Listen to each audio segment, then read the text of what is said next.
Painting dress మీద ఏ విధంగా వేసుకోవాలో నేను చెప్తున్నానండి. ఫస్ట్ ఆఫ్ ఆల్ మనం ఎప్పుడైతే వేసుకోవాలనుకుంటామో ముందు రింగ్ సెట్ చేసుకోండి. బ్యాక్ ఒకటి ఉంటుంది, దీని విధంగా కరెక్ట్గా పెట్టేసి స్టిచ్ చేయండి. ఆ తర్వాత స్టేక్ స్మాల్ చాక్ పీస్ అండి తీసుకొని మనం ఏమైతే డ్రాయింగ్ వేయాలనుకుంటున్నామో ఏం కష్టపడిన అవసరం లేదు. మీ మనసులో ఏమైతే ఉంటుందో అది విధంగా చిన్నగా డ్రా చేసుకోండి. డ్రా చేసుకున్న తర్వాత మీ పెయింటింగ్ అప్లై చేయండి. ఇక్కడ చూడండి white and yellow. First of all white colour paint తీసుకొని ఈ విధంగా వేసుకొని ఆ తర్వాత దీనికి కలర్ కాంబినేషన్ తోటి ఎల్లో కలర్ యూజ్ చేసుకోవాలి మనం. నెక్స్ట్ మనకి పోలింగ్ పెయింట్ కోసం ఇక్కడ ఈ విధంగా మనం పింక్ కలర్తో ఉన్నటువంటి పోలింగ్ పెయింట్స్ ఈ విధంగా వేసుకొని ఈ బ్లాక్ కలర్లో ఉన్నటువంటి ఈ విధంగా కనుక మనం స్ట్రైప్స్ ఇచ్చుకున్నట్లయితే చక్కగా పుట్టి రెండు మన మధ్యలో కనిపిస్తాయి. ఇలా వేసుకున్న తర్వాత దిస్ ఇస్ వాటర్ అండి. వాటర్ ఈ బ్రష్ ఈ విధంగా మనం క్లీన్ చేసుకోవాలి. క్లీన్ చేసుకున్న తర్వాత మనం నీట్గా ఓల్డ్ క్లాత్ తీసుకుని ఈ విధంగా చూసుకోవాలి.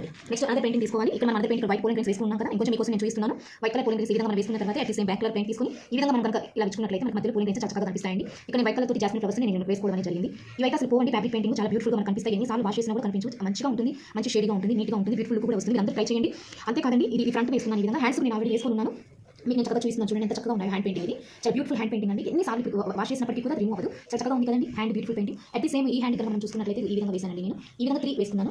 3 ఫ్లవర్స్ తోటి హ్యాండ్స్ వేసుకున్నానండి. ఇక్కడ సింగిల్ ఇక్కడ ఈ ఫ్లవర్స్ ఈ విధంగా వేసాను ఈ హ్యాండ్ వచ్చేసి ఈ విధంగా పెయింటింగ్ వేయడం అనేది జరిగిందండి. ఇక్కడ వచ్చేసరికి మనకు ఫస్ట్ మనం పింక్ కలర్ వేసుకోవాలి, తర్వాత వైట్ కలర్. మనం ఈ విధంగా చక్కగా స్ట్రోక్స్ ఇచ్చాను చూడండి ఎంత బ్యూటిఫుల్గా ఉన్నాయి స్ట్రోక్స్ చూడండి. మనం ఊరికి ఈ విధంగా పూయకుండా పెయింటింగ్ ఈ విధంగా స్ట్రోక్స్ కనుక వేసుకున్నట్లయితే చాలా బ్యూటిఫుల్గా ఉంటుందండి. ఇక్కడ చూడండి చక్కగా బ్రాంచెస్ వేసుకున్నాము, చక్కగా చిన్న చిన్న బట్స్ కూడా వేసాను ఇక్కడ నేను పెయింటింగ్లో. చాలా చక్కగా ఉంది కదండి. మీరంతా కూడా ఈ పెయింటింగ్ చూడండి, మీరు కూడా ప్రయత్నం చేయండి. మీ డ్రెస్సెస్ మీద, సారీస్ మీద, బ్లౌజెస్ మీద ప్రయత్నం చేయండి. మంచిగా సబ్స్క్రైబ్ చేయండి. వీడియోని నచ్చినట్లయితే మీరు లైక్ చేయండి, షేర్ చేయండి. థ్యాంక్ యూ అండి.